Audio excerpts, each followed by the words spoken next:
robot လက်လှုပ်ရှားတဲ့ဟာကို control လုပ်တဲ့ဟာဘာလဲဆိုရင်ဒီမှာစာပုံ model နှလုံးပါဒီမှာအဲ့တော့ကနေပြီးတော့ base စာဝင်တယ် base စာဝင်ကရှေ့ကိုခံရရတယ်နောက်ကိုလုပ်လို့ရတယ်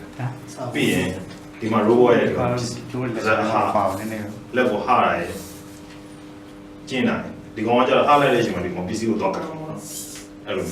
ပြီးရင်တော့ပြန်စုလိုက်တဲ့အချိန်ကျတော့ဒီကောင် PC ကိုကောက်လာ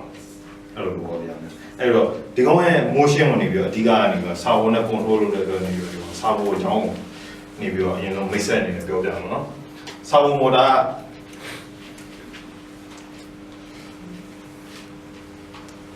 စာဝင် motor ထဲမှာပါလဲဆိုလို့ရှိရင်ဒီမှာ DC motor လုံးပါ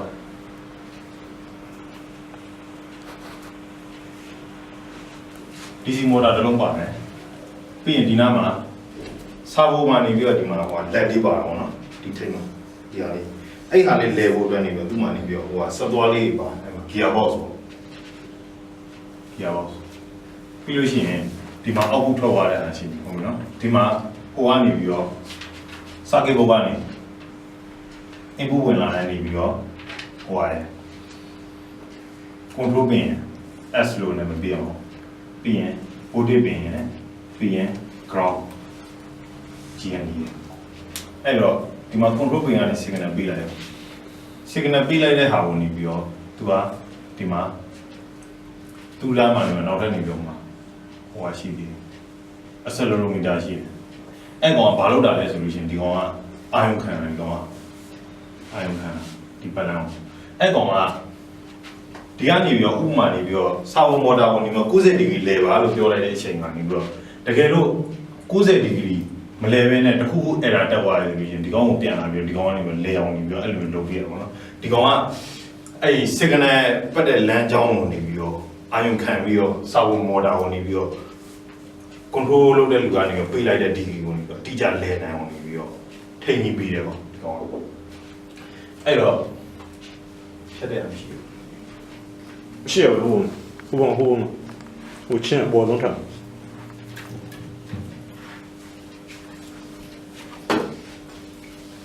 အဲ့တော့ခုနကအဲ့မှာပါပြီးသွားတယ်နော်စာဝင် motor မှာ signal pin ရယ် voltage ရယ် VCC ရယ် ground ရယ်သုံးခုပါတယ်အဲ့တော့ signal pin ကနေပြီးတော့ signal pin အများစုကနေပြီးတော့ဟိုဖြစ်ပြီးတော့အဝါသုံးမဟုတ်အဖြူ signal pin ကအဝါသုံးမဟုတ်အဖြူပေါ့နော် white ပေါ့အဝါသုံးမဟုတ် voltage ကတော့အနီများအနီပေါ့နော်အနီဟိုကောင်ကကြတော့ ground ကကြတော့အနက်သုံးမဟုတ်အညိုရောင်သူကအနက်သုံးမဟုတ်အညိုရောင်အဲ့တော့ signal ဘယ်လိုပေးမလဲပေါ့အခုပြောမယ်အကြောင်းလားအဲ့တော့ signal ပေးတဲ့အချိန်မှာနေပြီးတော့စာဝင် motor အမျိုးအစားပုံမူတည်ပေးရတာရှိတယ်အဲ့တော့စာဝင် motor အမျိုးအစားဒီကနေပြီးတော့သူက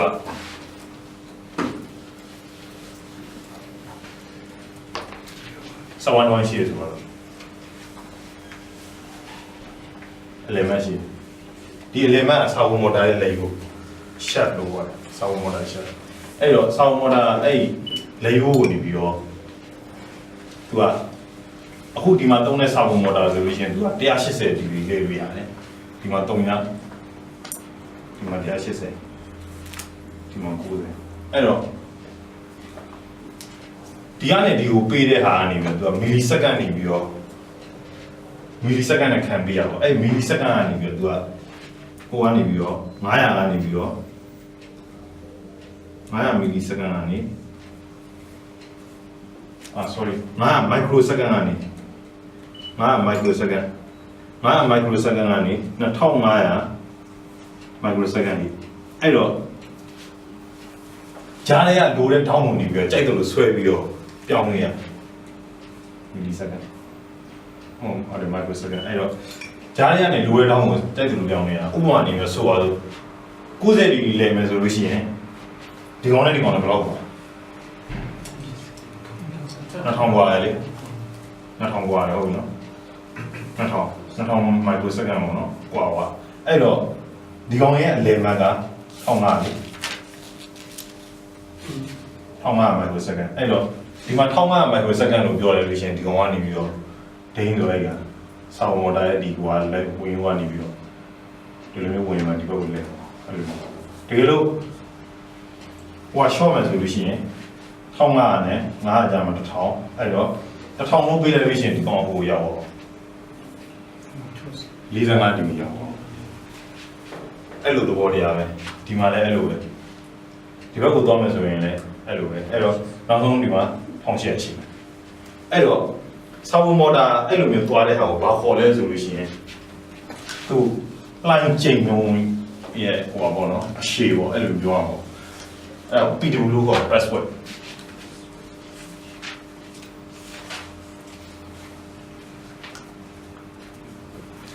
press word ဒီဟာကတော့လုံးဝဆောင်းမော်တာထိန်းချုပ်တဲ့နေရာမှာအသားပေါ့အဲ့တော့ဆိုပါလို့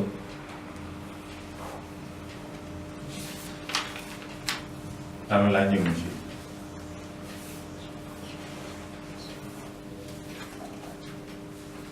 အဲ့တော့ဒီမှာနေပြီးတော့ဒါကဟိုပါပေါ့နော်ခုနပြောတဲ့တောင်းလေပဲတောင်းလေပဲတောင်းဒီနေရာမှာဒီလေပဲတောင်းအောင်ဥမာ2000ပေးလိုက်တယ်ပေါ့နော်2000ဆိုလို့ရှိရင်ဒါဥမာဟိုနဲ့ပြလိုက်မယ်နော်နှစ်မိုင်နှစ်မီလီစက္ကန့်နဲ့ပြတယ်ဘာလို့ဆိုတော့မိုက်ခရိုစက္ကန့်ကမီလီစက္ကန့်တဲ့ဟိုဟာပို့ပြီးတော့ဟိုဖြစ်တယ်လေနေလေစက္ကန့်ရှိတယ်စက္ကန့်ပြီးရင်မီလီစက္ကန့်က30အနှုန်းသုံးတဲ့ဟောကကြတော့30တော့60အဲ့တော့ဒီမှာ2မီလီစက္ကန့်ပေါ့နော်ခုန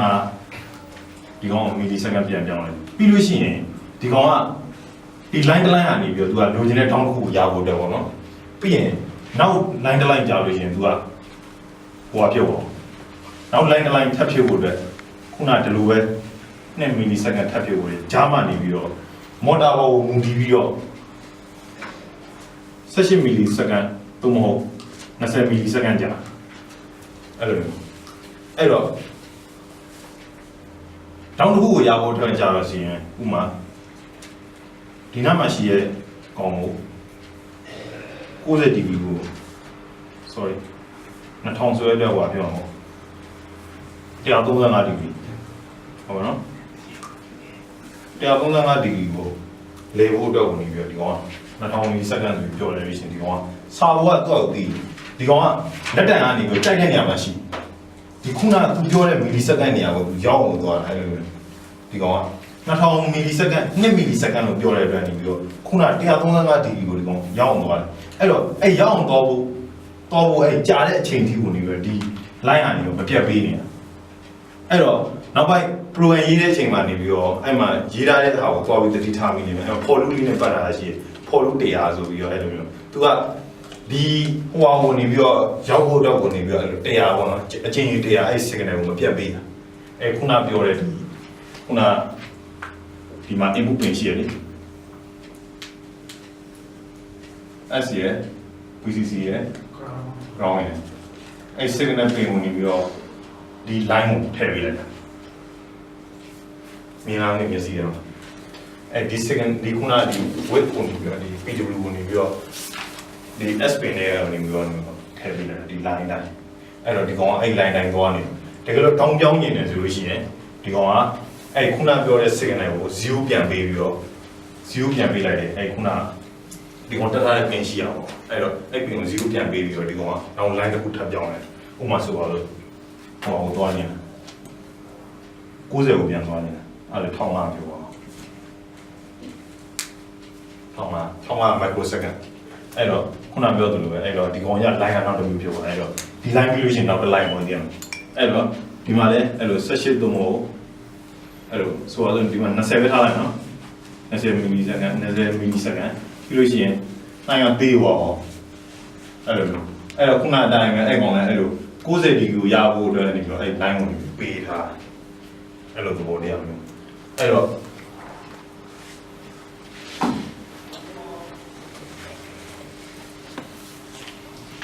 line ပေးပြီးသွားတဲ့အခါကြာလို့ရှိရင်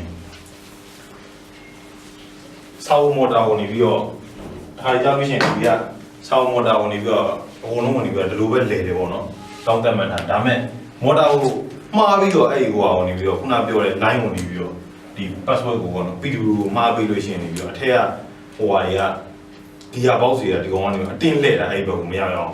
ဆိုရင်တော့အဲ့မှာ accelerometer ပါတယ်လေ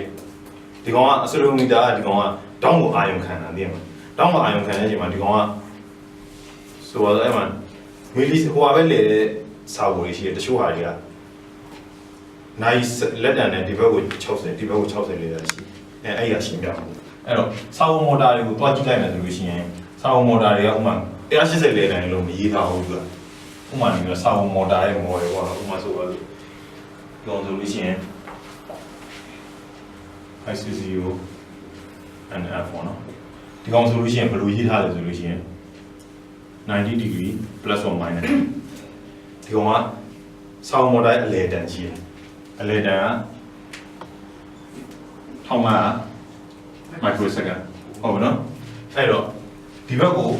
90နိုင်လက်တန်အတဲတိုင်းအပေါင်းနော်ဒီဘက်ကို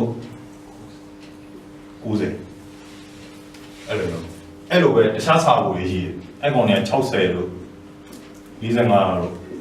အဲ့လိုမျိုးစာဖို့ရှိတယ်အဲ့လိုမျိုးစာဖို့တွေနဲ့တွေ့တဲ့ခါကြလို့ရှိရင်ဒီစာဖို့လိုမျိုးသွားလို့မရတော့ဘာလို့လဲဆိုတော့ဒီကောင်ကနေပြီးတော့ password ကမတူဘူးလေဒီခုနတည်းအောင်သိရအဲ့တော့အလဲအကောင်ကတော့1500ပဲအမြဲတမ်းအဲ့ဒီဟာလုံးဝသိဘူးလေအဲ့ဒီဟာလုံးဝအမှန်ပဲဒါပေမဲ့ဒီဘက်ကဟာဝင်ပြီးတော့ဒီဘက် line တွေကပြောင်းနိုင်တချို့စာဖို့တွေကဒီမှာနေပြီးတော့တုံညာဖြစ်ပြီးတော့ဒီမှာ2000ဖြစ်တာတွေလည်းရှိတယ်အဲ့လိုမျိုးရှိတယ်အဲ့တော့ဒီမှာနေပြီးတော့တစ်ခါကျရင်980နှစ်တို့ပါလို့ဖြစ်တယ်လေဒါပေမဲ့တရားတို့ကတော့အလဲက1500လုံးဝတာအမှန်ပဲသူကဒါ1500လို့ပေးရခြင်းပဲစာအုပ်ဖြစ်အဲ့90ကိုသွားတာလူကတော့90လို့နားလဲတာပေါ့နော်ဒါပေမဲ့စာအုပ်ကကြတော့သူ့အတွက်ကဒါအလဲမှတ်ပေါ့သိရမှာ0မှတ်သူကနေပြီးတော့အပေါင်း90သွားတယ်90သွားတယ်အဲ့လိုပဲဒီစာအုပ်တွေလည်းအဲ့တော့ခုနကဒီ signal ပင်ငါနေပြီးတော့ဒီ line ပေးလိုက်တယ်ပေါ့နော်အဲ့တော့ line ပေးလိုက်ပြီဆိုလို့ရှိရင်စာအုပ်မော်တာရေးတဲ့အခါဘယ်လိုရေးလဲဥပမာဆိုတော့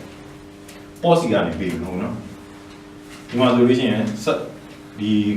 robot မှာဆိုလို့ရှိရင်သူကပင်ကစာအုပ်မော်တာတက်လို့ရတဲ့ပင်3ခုပါတယ်ဒီမှာ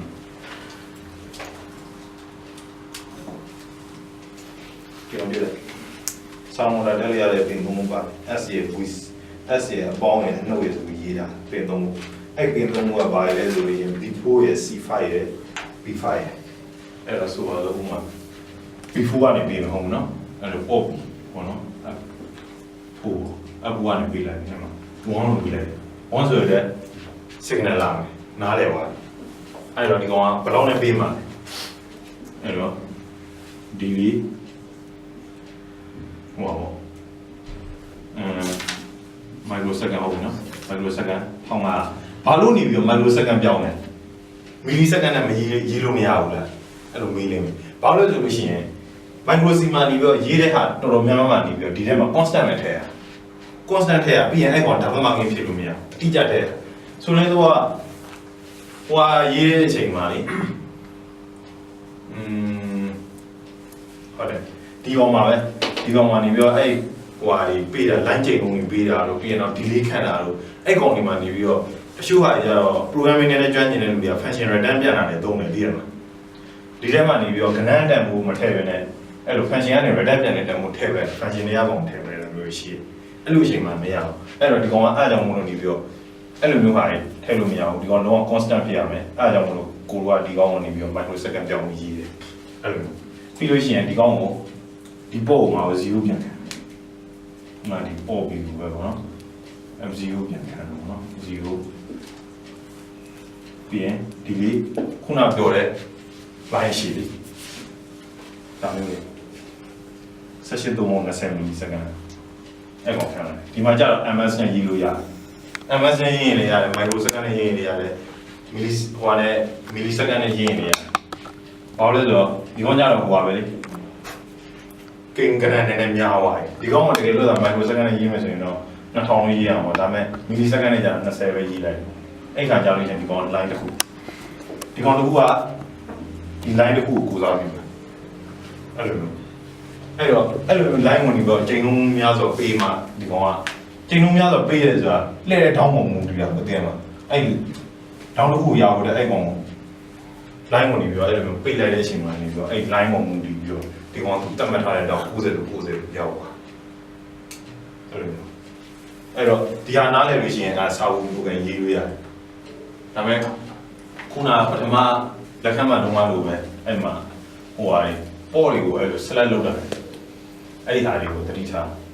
ဟိုလိုအောင်အဲ့တော့ခေါင်းထဲမှာလည်းပင်သုံးခုပါတယ်အဲ့ပင်သုံးခုကနေရေးလို့ရတယ်ပြီးတော့